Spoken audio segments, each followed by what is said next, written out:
Before I get started, I want to talk a little bit about research on houses, because there's been a lot of work done on research on houses. Some of it's published on the Massachusetts database for old houses. But a lot of it was what we call secondary research. They read something that someone else wrote, and then they write it down as if it's fact. Sometimes it is, sometimes it isn't.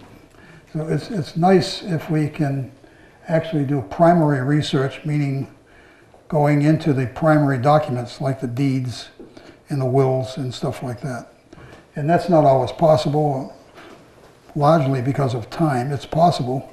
We are providing on our website and through our website resources to do that on major databases like Family Search, where all the deeds from Massachusetts are recorded, all the old deeds, not all the deeds. But so I'm going to begin by just, all of this will be available on our website, so you don't have to write anything down, but I did not do a lot of primary research for this presentation tonight, but I did some. And Marion has done some more. And among other things we like to do is we like to find primary data that corrects some of the secondary research results that are not accurate, so that we can improve the record that we have for Dartmouth history. So these are some of the sources with the Assessor's Database, website maps. We have a lot of old maps on our website. If you haven't seen it, you should take a chance and look at it. There's quite a few old maps there. I don't know if this thing starts to whistle, it's going to be loud. So the MACRIS database is the Massachusetts Cultural Resource Information. That's where a lot of stuff is recorded. Some of it is not accurate, but it's there, and it's the beginning, so that if we can clean it up, we'll have a much better set of resources. We have tax maps for the town of Dartmouth that give a lot of information about houses. Next slide, Donald, please. And we have the actual tax maps themselves, which show the layouts of the land, the houses on the land, and lot layouts. We have the proprietor's records, which are now indexed. Dan has done a great job in indexing those. And the Family Search is a great big database provided by the Mormons, and that's got all the Massachusetts deeds from like 1902 back available online. You can look at them. We have a tutorial on how to use that database and how to get back there. So these are sources. Okay, next slide, Don. Tonight I'm going to take just a few selected houses with quote marks around them of Russell's Mills. Some of them were schoolhouses, and some of them were houses of worship, and a couple of them were residential houses. And this is a screen from the MACRIS database with some of the houses from the Russell's Mills neighborhood. And the first one that we're going to be talking about tonight is the Dartmouth Grange, number 162. It's 133 Fisher Road. And this means it's on the state register. This means there's a picture of it. This means there's a file with several pages of information concerning the research that's been done to date on the file. We're also going to do the Cummings house on 847 Rockett-Dendy Road, and that's got a good-sized file and quite a lot of stuff. Next slide, Don. And of course, next slide. These are pictures of the houses we're going to be doing. These are not necessarily new pictures, but next slide, Don. This is the Cummings house from a 1983 submission to get on the National Register for the district. Next slide, please. So the next page of the MACRIS database that we're going to be looking at, we got the, I didn't put a star here, I fell asleep, but this is the Joshua Howland house.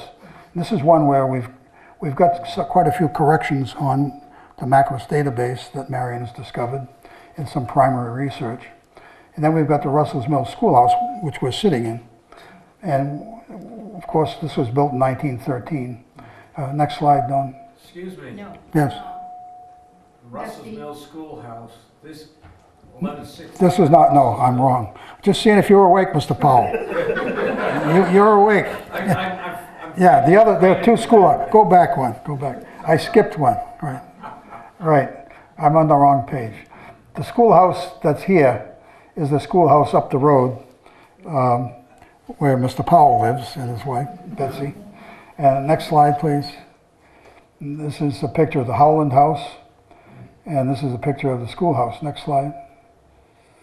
An older picture. Next slide, please. I might say that when I first started doing work with the DHAS, I got a lot of help from Mr. Powell. We borrowed his projector, as I recall. The first time we did a presentation, when I did a presentation here. And here we have the Second Christian Church on 1200 Russell's Mills Road, right across the street. And then the village school, this house, which is really more known as the library than the school. It was a school also, but not always. Okay, next slide. So that's an overview. That's the Second Christian Church, also known as the Doll Museum. Next slide, done. And this is a pair of pictures of this building we're in, the schoolhouse. And this is before they took the doors and moved them to make a double door out of it, which happened after 1910. And you notice we had facilities out here. Now we have them in here. So we're really modernized in here. So next slide, please, Don. So these are the houses we're going to talk about tonight. And we're not really going very much in depth. You really can't afford the time to do that in a meeting like this. To do primary research is a pretty extensive, time-consuming thing. And we do it occasionally, and we've done it in a few cases. But mostly this is to learn a little bit more about these houses and maybe some of the issues and some of the discussion, some of the stories that go with these houses. Okay, next slide, please.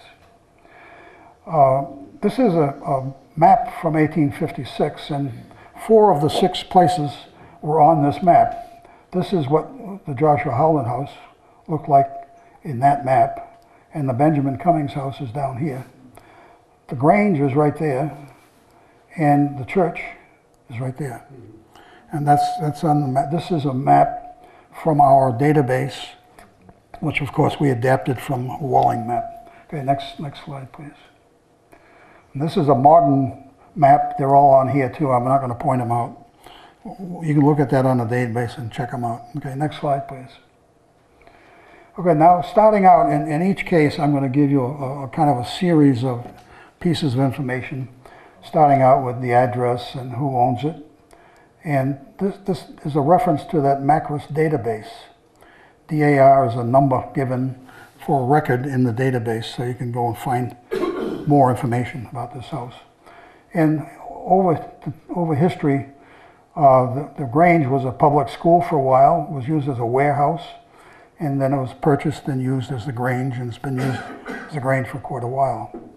So the fact that that was a schoolhouse at one time means we've got 3 different Russell's Mills schoolhouses in tonight's discussion. And all of them are now closed as schoolhouses, but still in use. Next slide, please. This is just another same picture you've seen. Next slide. I get a little redundant because one time somebody said you got to tell them, you got to tell them, and you got to tell them again.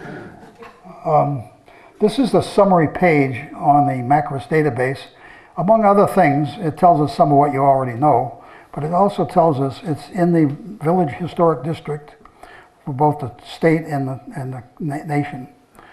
National Register Historic District, what year it went in, and so on. A few descriptive things, what style, and so forth. Okay, next slide, please. Can everybody hear me okay? Yes. Good, thanks. This is from the Assessors Database. And again, this is available to anybody, not just to us. This shows you the building layout of the Grange Hall with the floor, how many feet of space on each dimension and where they are, how much gross area and net area and so forth. Next slide, please. Of course, everybody knows the Grange. The Grange has been doing great service here in the village for many, many years and in the nation, as a matter of fact. And we have a few more facts about the Grange as we go along, but needless to say, we welcome working together with them over the years, and we do many things in conjunction with them. Next slide.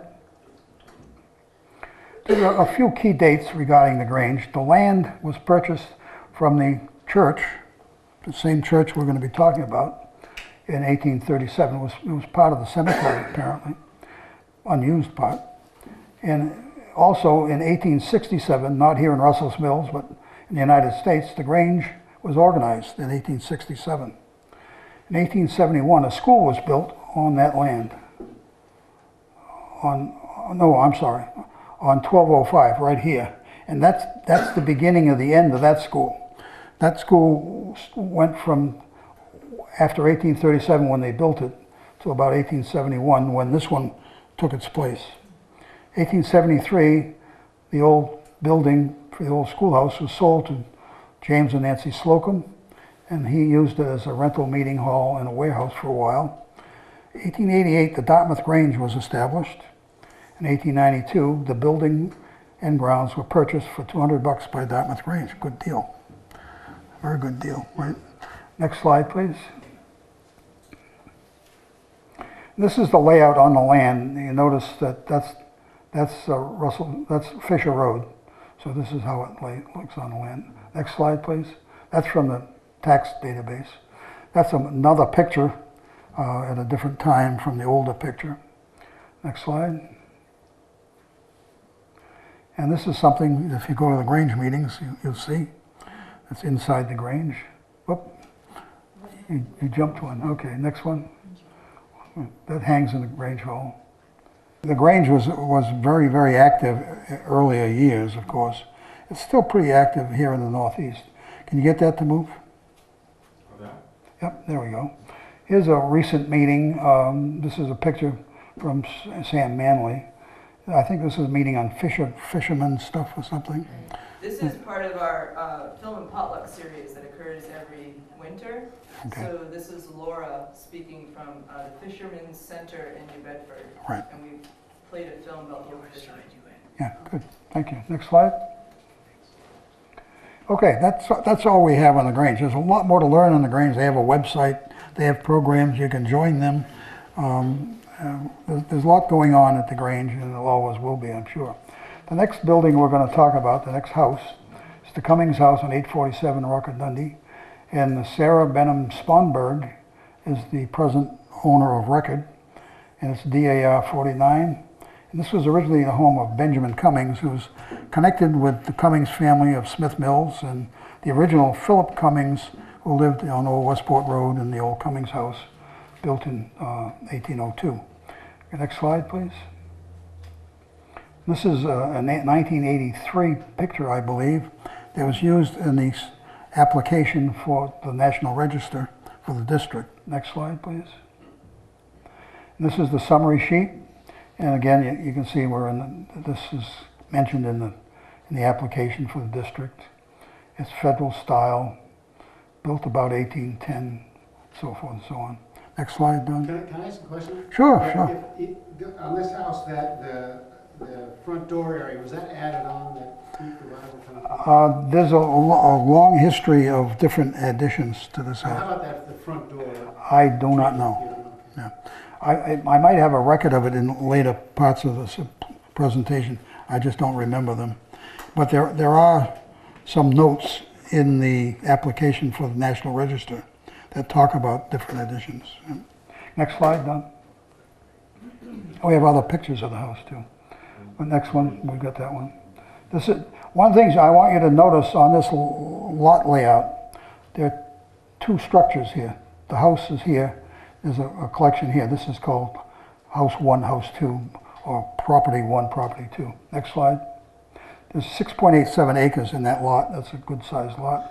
So building 1 is the house building. This is where you were talking about. And these are the dimensions and square footages. Next slide. The second building, which sits to the side, is also pretty good size. There's lots of space here. Okay, next slide, please. And this is Mr. Benjamin Cummings, who was the mill owner, who was the man whose brother John built the granite mill in Smith Mills. And his brother William used to live on the corner of Smith Mills, Chase Road and Old Westport Road at the Y, and whose father was Benjamin Cummings, who built several mills in Smith Mills. And William Cummings and John ran store and were the postmaster and so on. The Cummings family had a lot of influence in Old Dartmouth, in both Russell's Mills and Smith Mills. Next slide, please.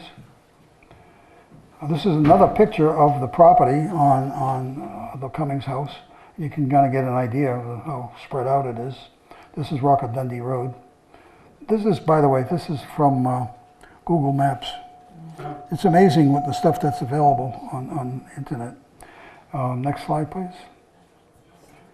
This is another picture that shows different angles and different. I didn't see all those chimneys in the other picture, but the angle might have changed, might have been invisible. This is from the Ken Weinstein picture of 1983 when they were applying for the registration in the National Register. Okay, next slide, please. This is an old picture of the Cummings Mill in Russell's Mills with an outing. There are people here standing around, probably had a picnic lunch down near the mill. Next slide, please. And this is a painting by William Wall, which, by the way, we have a framed copy over here that has been matted and framed, the same painting. We also have a similar painting of the landing in Russell's Mills by William Wall. Very beautiful paintings, and gives you an idea of what things look like. This is about 1880. Next slide, please. So that's about all we have on the Cummings house. Yes? And where do these Cummings come from? On my mother's side, Cummings is an Irish name. Well, the these Cummings, people Irish? the Dartmouth Cummings, original Philip Cummings, came from Portsmouth, Rhode Island. From England? Before they got to Portsmouth, they might have been in England, yeah, most likely. Yeah. I don't have that record. Okay. The next house is the 1157 Russell's Mills Road, so-called Joshua Howland House. And this is one where the secondary research has got some slips in it, and among other things we'll be talking about are some of the corrections to those slips based on primary research with references and documentation. But some of the historical owners of this house, some of this is going to be corrected as we move along here. Joshua Howland, George G. Smith, I think it was George, W.A. Smith, the Interchurch Council of Greater New Bedford, and David Fentress and his wife. Okay, next slide, please. Are the Fentresses here? Yeah. Right here, I thought you were. Yeah. That's your house. Yes, I'm a friend of his. No, Oh, okay. There's David, I'm But Kate. David apparently sold it to Kate. I Oh. didn't know that. It's the first time I heard that. I didn't know what was that. Oh, okay. Well, it's on whatever, like I said, the secondary records aren't always right. Okay, this is what the house looks like in our database. Next slide, please. And this is the layout of the property in terms of the house's layout. Notice if you read this in detail, I'm not taking a lot of time to read every word here, but there's a lot of information here. And if you really want all the detail, you can go and see this on our website. But it tells you the first floor dimensions, the upper story, it's a finished upper story and their dimensions, basement, finished rec room and its dimensions, and so forth. So I'm not going to dwell on it, but go ahead. There's lots of data. More than, it's like drinking through a fire hose, they say. You know. Next slide. This is a very large piece of land. The house is way down here near the road, but the land goes all the way back here. It's a significant piece of property, and I can't read the number of acres, but there's many acres there, like 28 acres. 30. 30 something acres, yeah. It's written there, but I can't read it. If you can read it, your eyes are better than mine. Next slide, please. And this is the summary sheet from Macris, and again, it's in the district, in both the local and national district. And we believe the house was built around 1780, not necessarily by Joshua Howland, however. Next slide, please. And I'm going to give you a few stories, and then I'm going to ask Marion, who has done some primary research on this house, to step up and tell us some of the things she's found that correct the Macris record. And one of the things we're going to do, I'm on the Historic Commission, and we submit things to Macris. This was submitted many years ago, and obviously has got some errors in it, but we will resubmit with corrections so we can get it right. That's one of the benefits of doing this. We can find errors and correct them. This house was not built by Joshua Howland around 1780. It was built by Giles Slocum, somebody else. And but Joshua was born in 54. He's the son of Daniel and Edie, and he was the great-grandson of Henry Howland, who was very big in Old Dartmouth, original proprietor of the town of Dartmouth. Joshua married Eunice Wood. They had 4 children. He was a very important local merchant and farmer. He sold goods in Newport and brought back rum and molasses, which he sold from his property to men who would walk from Russell's Mills to Russell's Mills from Bedford Village, because this was the closest place for them to buy these goods. I don't know if I believe that or not. We always heard that it had been a tavern at one time. Oh, well, that would make sense, wouldn't it? Yeah, that would make sense. I wonder if they're walking for the rum or walking for the molasses. Your guess is as good as mine. Next slide, please. One of the other, Joshua Howland II, inherited the house on the death of his father, and he was a big sportsman. And they say he built what they call a race course. That's not. I don't think that's the same thing as a race track, but it's a race course on the farm, and he had fine horses. Now, where that information came from, don't ask. I don't know. I got it from Macris. He was not very good in handling his inheritance, and he did inherit quite a bit, apparently. He squandered his money, and he had to sell his farm to satisfy his creditors, unfortunately. Among the owners who bought the land and the home and other things, and the sequence of ownership that we have from quite a few records that we actually have, Dr. William B. Mason, who actually shows up on the 56 map.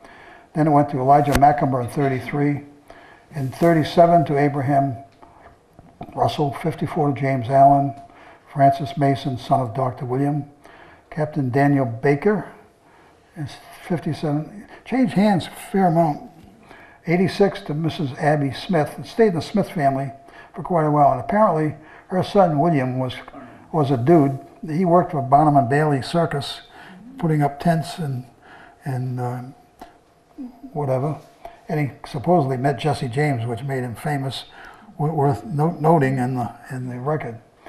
The Smith family sold it to the Interchurch Council in 65, and apparently the Fentress family bought it in 85. Is that accurate? 85, okay. Next slide, please. That's all we have on that. Marion, would you like to give us a few corrections? Said Joshua Howland probably didn't build houses because he didn't buy it until 1794. So if it was built in around 80, it was already there. Why would it be named for him then? Because It's an error. he lived in it for a while. An error. Yeah. Somebody who did the research picked up something and said, oh, he repeated it. Was it a Joshua Slocum building? Is that what you No. No, not- Joshua Howland. said? Howland. Yeah. So Joshua Howland died in 1822, and so he left it to his son in the will. And I found a newspaper article here, and this was in February.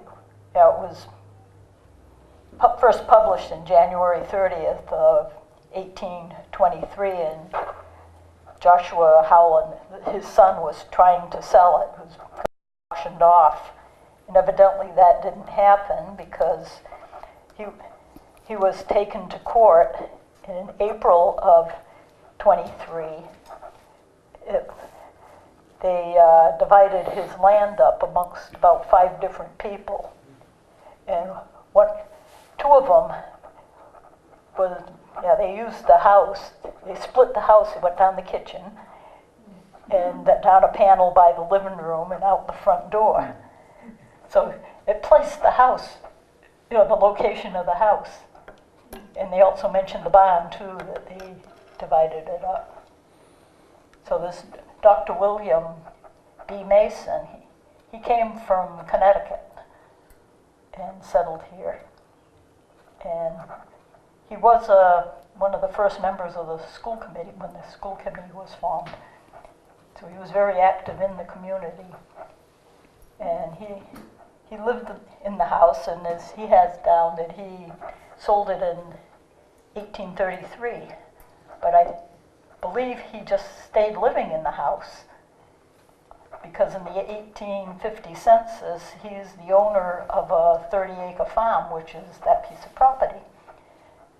So whether they he was leasing it or what happened, and then right after he died, his son bought it, and the same day he sold it to this Daniel Baker, who was the mariner, and he seemed to be buying a lot of the properties around, buying them and selling them.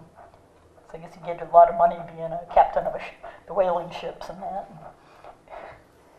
So, but he kept it for quite a while until he sold it to, what was the name, Abigail Smith. And when I looked Abigail Smith up, her father was a merchant in Newport, Rhode Island. In 1850 census, he was worth $13,000. So say she bought it in 66, and I'm not sure when she died, but I found newspaper articles in 1870 that I think her father was John Allen. John Allen was the guardian of the children, and they were selling off a bunch of land. And I didn't count how many of the pieces of land that the mother had, but it was a good number. So the kids ended up with a good estate. Marion does wonderful research. You can tell this is primary research. What I did with all the deeds, I put them on index cards so I could put them all in order, because there were so many for this piece of property. Thanks, Marion. When you're doing research, do you look at any of the lore? I mean, when we moved into the house, one of the things we learned was that Farmer Smith, the baseball field was behind the schoolhouse, and the kids used to throw their, hit the balls into his yard, and he would take them all and not give them back. And so the kids hated him. Yeah. I heard that story too. Well, he put up the barberry, that whole hedge that was barberry. And when we were back there cleaning it up, I found at least 50 softballs in various states of disrepair.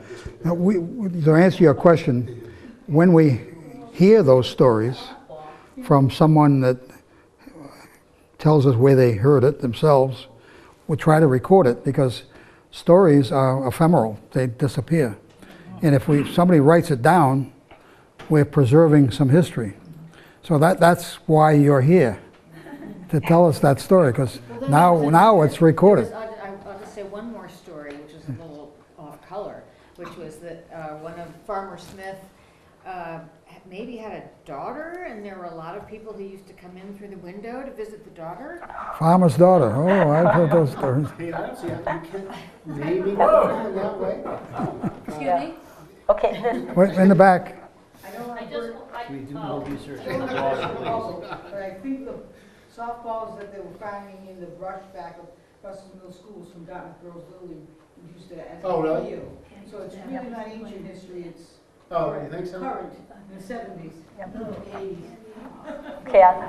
But what I'll do is I'll read the description of the property. Well, it does say that land containing 80 acres, but that could have been 30, and they misread it as an 80. Well, it was But I think bigger. there It was was bigger. more. Yeah, it was bigger. Yeah. And, well, there was also other pieces of land they might have included in the area too. So it says, consisted of mowing, pasturing, and woodland, in a good 2-story dwelling house, barn, corn, and chaise house, all in good repair, with a valuable young orchard thereon, is an excellent stand for a public house, being one now kept on the said premises. That's the tavern. So that's, That verifies your story. And what's the Yep. date of that? that was on 18 January 30th, 1823. Right. So old newspaper articles for auctions of property are often very good sources. Like we have one from 1798 for the old Cummings house and the Weaver house on the UMass campus. So those are very good sources. We've got to continue now. Thanks very much, Marion. You can see that we have people on our board who do terrific research, and they write it down and record it, and are very willing to share it. And that's one of the reasons we exist, and I think one of the benefits to the town. Okay, let's get back. Now we're going to talk about Russell's Mills School number 2. Number 1 was where the Grange Hall is. Number 2 is 1167 Russell's Mills Road, the Powell's house, DAR 187. Been a public school. It was vacant for a while. I'm not too sure how long it was vacant, but vacant for a while. Next slide, Don.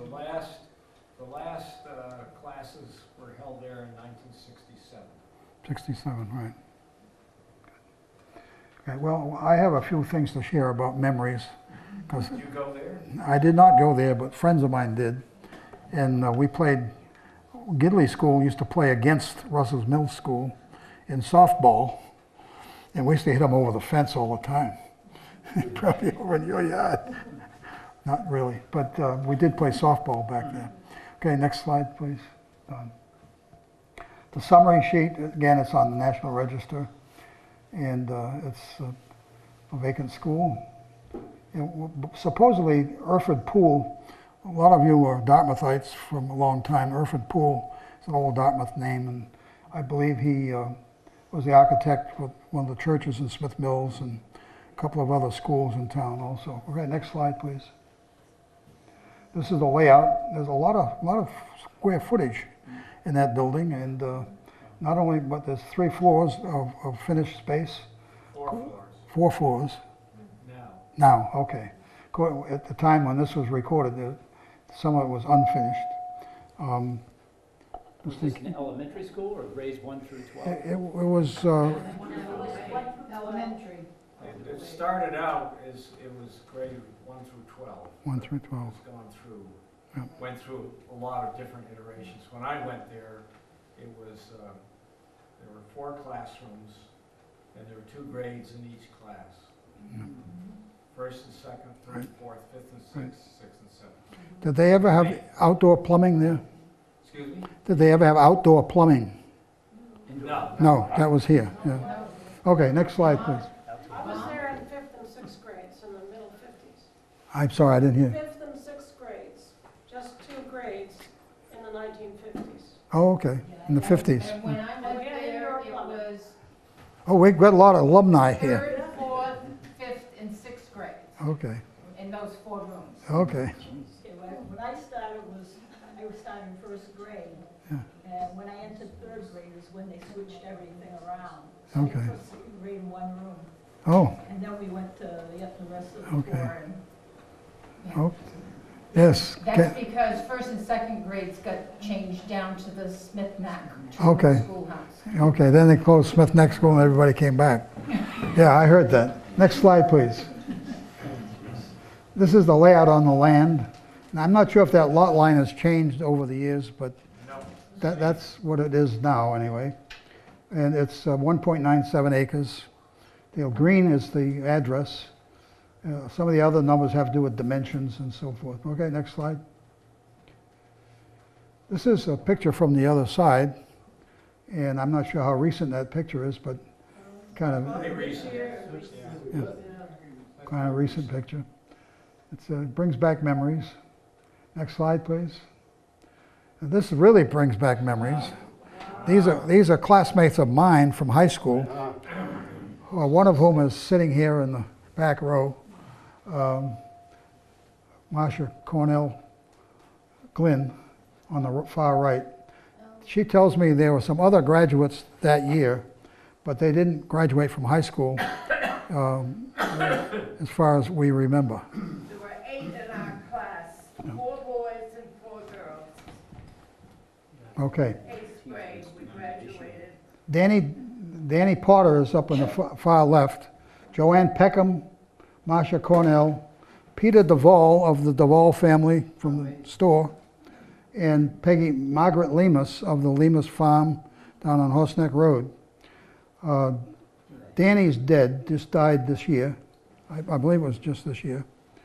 The rest of us are all alive. We're going to have a reunion in August, our 65th high school reunion. If we had a grammar school reunion, it would be a lot more than that. Peter has a PhD in maritime science or something of that nature, and lives out in Ukiah, California. Has a great big beard, looks like a sea captain. He worked on oceanography kinds of research vessels in the Pacific.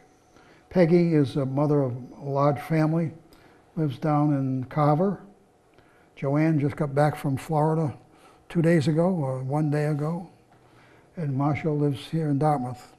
Do you wear jackets and ties to school every day? To have our picture taken, we did.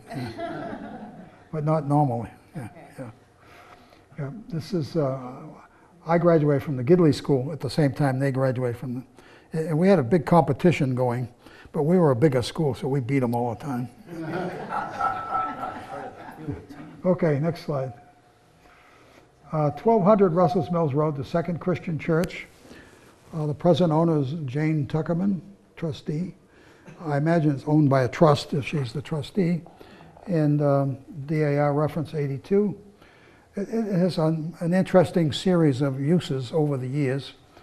Beside originally starting as, it was a Second Christian Church of Dartmouth, meaning, not necessarily meaning a Christian church, but the Christian denomination, which is always confusing. Daniel Hicks decided, after he was a Baptist for a while, that he was going to simplify the religion and just depend on the Bible as a source of authority, and called it just a simple Christian church. And so Hicksville was the first Christian church of Dartmouth, Christian denomination, and this was the second. And then there was the third, and there were others, and there's some in Westport also. It was he was a very active preacher and established churches in Long Plain and many other places, and had a great influence in this area in those days. Next slide, please. This is what the building looks like. I'm not sure if at the time this picture was taken it was the Children's Museum or the Doll Museum or unused or what, but that's the picture that we have. Double stairway, interesting building, very small lot. Next slide, please. Why did they have double stairway, double doors? Well, a lot of things were segregated, segregated. Some churches, women sat on one side, men on the other. The Quakers did that, but I'm not sure if the Christians did that or not, but I suspect they might have in the early, this was like 1830 something when they started this church. So. Okay, next, this is the building layout. There are appendages on the back. An open porch and unfinished basement and so forth and so on. Okay, next slide, please. And this is the lot is so small we had to draw. You notice this is the building here, and this is the lot. And this is the reference to it with that little arrow there. But it's a very small lot. It's like 0.13 acres. That's even smaller than the lot this is on. So, next slide, please. I'm hitting something. This is the summary sheet. It's also in the National Register. Federal Greek Revival Church, 1836 construction time. Okay, next slide. Remember, all this is going to be on the website, not tomorrow, but soon. And not only the slides, but this discussion with the answers and questions and so on. one of the things that happened, they ran a children's museum at the church building, and eventually that children's museum moved into Gulf Hill Dairy, the Gulf Hill building, and was there for a while. This is a 1990 photograph when that's where the children's museum was after it was here. Next slide, please. This is a newspaper article from the year 2000. At this point, I'll read it. Probably safe to say that the idea of refocusing the Children's Museum on farming and agricultural themes did not light a fire in the imagination of those who were sought to support it. Now, having fallen $13,000 short of the short-term $50,000 fundraising goal, the Children's Museum is closed and its future is in serious doubt. There's plenty of soul searching going on now among those in charge of the 35-year-old museum, which for the past 18 years has been housed in the charming barn once known as Gulf Hill Dairy. So 18 years in that barn means that 18 years before 2000 is when it left the Children's Museum here. Wait a minute, in the back, Sue? In between those two times, they also had a children's museum up on Old Westport Road. Right on the corner, right on the house where all the daffodils were, and the rats, because they used to feed the birds, and the rats came there. What was the name of the man who owned that house? Mr. Petty. Mr. Petty, And that's he correct. donated that house to our And Mr. Arlander took care of it. Anyway, the Arlander sisters remember it, yes. I went to the Children's Museum when I was a kid. Who started it? Who deserves credit for its existence? Hang on, we're coming. We got credits for the Children's Museum. Believe it or not, we have an answer for that. I'd like to answer that. Hold on, I'm going to answer that, and then you can add to what I do. Next slide, please. Just to give you an idea of some of the things they did at the Children's Museum, this is a little piece that talks about doll furniture, a collection of doll furniture designs, and rooms of miniature furniture, fully furnished, and a gift of Mrs. George LeClaire, and this is at the Dartmouth Children's Museum. It was also on display in the Bedford Public Library later on. Next slide, please. Here's an ad from those days when it was open. These are the hours when it was open and when it was closed. Right here in Russell's Mills. Next slide, please. And here's one of the founders of it. And unfortunately, Oscar's not here tonight. Horace is not. Horace, he Horace. just had his 100th birthday party Right. yesterday. Yeah. Over there. Right. But this is his widow, and she was given credits here in her obituary, a former founder of the Dartmouth Children's Museum. Now, Sue, give us some more detail. There were actually two things that went on there. There was the Children's Museum, and then there was the Doll and Toy Museum. Yeah. And they functioned a little differently. The Doll and Toy Museum was more of a museum type where you went in and you looked at old toys and dolls and anything else that they had in there. But in the interim, I'm not sure if that museum also included the natural history collection. I think it did. Yeah. And then they started programming based on that, because I know that Peggy Medeiros worked at the Children's Museum when Right. it became the She talked here one night about Dartmouth children, and she talked a lot about the Dartmouth Children's Museum. Yeah. Any more additions to that? Yes. Yes, along with Elizabeth Wiles, there was Helen Wadsworth and Bertha Waldo. They were All active founders, yes. Thank you. Thank you very much. Good. Okay, next slide, please. Now, this refers back to when I was at church, and this is from the reconnaissance survey of the town of Dartmouth, which is pretty reliable history, usually done by professional historians. And it said the second Christian church founded in 1836, Smith Mills Christian Church in 38, which later became the Smith Mills Congregational Church. And it was the fourth Christian church on Bakerville Road in 1865. Next slide, please. This just describes It's a story and a half Greek Revival Italianate building, double entrances, and one stage square belfry. They talk about the architects have all their own language, of course, and they talk about the stages of the belfry, how many boxes there are as you build it up. Next slide, please. I have a deadline to meet. I'm running out of time. I'm sorry. 1205 Russell's Mills Road. That's this building here, and it's owned by this is owned by the town of Dartmouth. We lease it. We leased it for 6 years now, and we'll be going up to apply for a 10-year lease as soon as we get an audience with the right people. It's been a school. It was a school. It was a library. And now it's a Dartmouth Historical and Art Society building, and I think we're putting it to pretty good use. We're very proud of what we do anyway. Next slide, please. We like this old picture. I think Don... It was donated by... the Manley? Alsbrook, Nancy Manley. Okay. Yeah, they have the little picture over there, but she just emailed Yeah, we scanned it and made a nice big picture. Great detail. It's a terrific picture with a fence in the front. I think Alan Manley probably built that a fence like that for us, exactly like that. Yeah, okay, Alan Manley, good. Also here is a more modern picture with the driveway and so forth. Next slide, please. And this is the layout, it's a very uninteresting layout in terms of square feet and stuff like that. Next slide, please. Not much square feet, but there are 2 stories, and we use 2 stories. This is the summary, and it's also on the register. Greek Revival. Z.B. Davis, Z.B. Davis was a paid Neram contractor who built a lot of houses around Dartmouth. Okay, next slide, please. This is the layout on the land.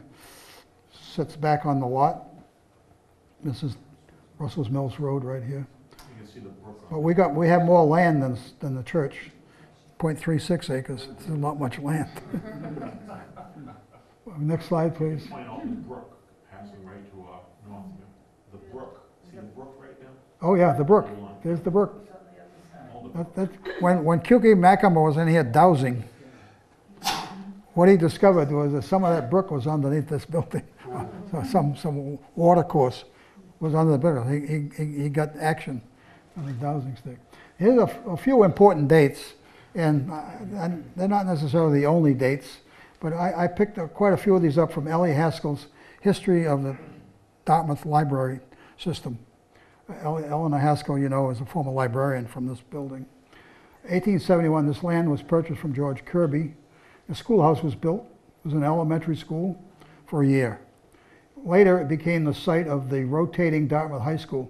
In those years, when Joe Bess Gidley was the superintendent of schools, the high school rotated, would be here for a while, then would be in Paid Neram for a while, then it would be in Smith Mills for a while, and the schoolhouse that kind of looked like this building in Smith Mills. And it did that for quite a while. In 1895, the town did a Dartmouth Free Public Library establishment. 1914, the building was vacant because the new school was built up the street, the Powell's House, so 1914. So everybody moved out of this building to go to school up there. 1916, this building was remodeled for a library. And at that time, those 2 doors that were in the original building were merged into one double door. 2 single doors converted to double doors. Town libraries were integrated. I'm not too sure what they meant by that, except that, I think the management of the libraries was integrated. And in this building, in 1960, the town got active, and they put in a new chimney that must be this chimney right here in the back, a stairway to go upstairs, a washroom. I don't know if the old stairway was replaced. It must have been replaced. A washroom, which is back there. Before that, we had outhouses. An office, which was upstairs.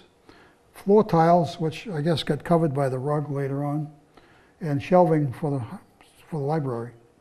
In the library, they tell me, or Elsie says in her history, from the years 1920 to 1966, it was always opened at noon So the school children from Russell's Mills School could come down at noon break and take out books. And it was closed as a library in 1970. I don't know personally what happened from 1970 to 2011.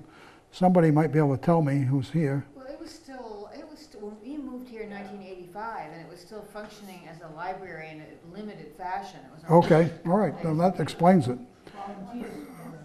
Any, Volunteers would come in as library aides. They didn't have staff here. no staff, But they were so they volunteers from probably Russell's probably had hours, like some libraries in Maine, they have hours. You can go in when there's somebody there. Oh, good, good. So we could fill in that detail when we'll document that. Okay, any other contributions to dates on this? So, This was the branch library until 2007. 2007, okay. Okay, very good. What was here, was there any buildings here or anything before? When Kirby was here, I don't know. I don't know. I haven't pulled a deed. That's one of the things that we should do, and I will try to get done, because we can get the deeds just online. We don't have to go to the registry like the old days. So I'll try to pull that deed and see if it mentions a building. I have the deed. You have the deed. Yeah, I have a copy of the deed. Yeah. And he sold the land No to building? the town without a building, and then they. Okay, well, that apparently explains built that. the school. That's usually a good indication. If it doesn't say with house or dwelling thereon or structures or something like that, sometimes it says with all appurtenances in the deed, then you're never too sure what appurtenance. What's the word? Appurtenance. Appurtenance? Appurtenance, A-P-P-U-R-T-A-N-C-E. Anything connected with the land, that's what it means. The reason I asked, Bob, is Yeah. you think right in the middle of the village here, Yeah, that there probably was a house or something, or perhaps it was part of the larger, what we know. yeah, very, could be. Kirby had lived in the house next door here. Okay, there we go. Kirby lived next door, so this was just part of his land. And yeah, this is another one of our research authorities, Mr. Gifford. He's into a lot of research, as is this Mr. Gifford. A lot of Giffords in Dartmouth, you know that, right? They're not all related, but if you go back far enough, they are. Okay, next slide, please. And this is one of the more beautiful pictures we have that I think was a Carroll Hill picture. I'm not sure the source of this picture. If anybody knows, tell me and we'll give credit. But it's been on our website for a long time, and it's a nice picture. Next slide, please. Well, we're not able to do this in person, but I think everybody knows Horace, who often drives to our meeting. He's been celebrating his birthday for the last few days, and I think he probably needs a little rest tonight. So he didn't come to the meeting. But After he worked out at the gym Friday, he went and mowed his lawn. Oh, I know he does. There's a video online of him working out. And I took that from that video. And he's a wonderful guy. And we've got a lot of tapes of interviews with him. And we did a thing on honoring our nonagenarians back along at the Council on Aging, and we featured him among other people. But if you get a chance, wish him a happy birthday. We don't all make 100. We don't all have those genes. There's a lot of good genes in that family, I can tell you that. And his niece, I thought I saw his niece here. No? Sure, there she is. She's hiding in the back.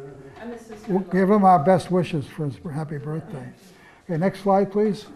And we made it before we ran out of time. Okay.